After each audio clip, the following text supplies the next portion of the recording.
Well, I think ABC by that point had ascended to the position of probably being the preeminent sports network. And Monday Night Football had a lot to do with that. Well, before I became a part of Monday Night Football, but that had started in 1970, and by the time I get there, it's 1976. So I mean, it's pretty much an American television phenomenon.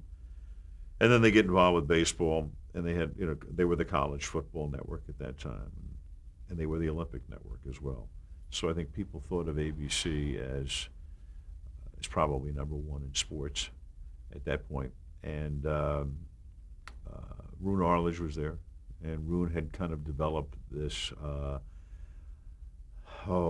cachet, and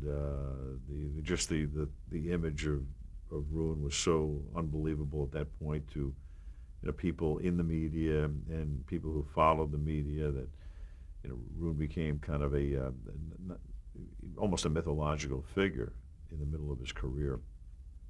And he started Wide World of Sports, was at the forefront of a lot of things that were new in television at that point.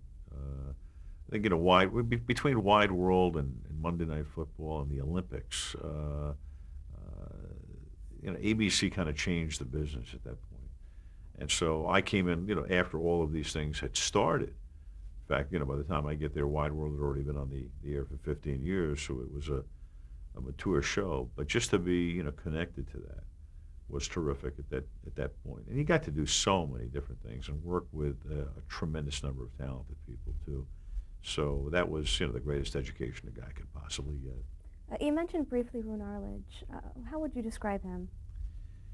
Well, Roone was obviously he was a brilliant man, and he had a great ability to just look at things and just see the bigger, broader picture with everything.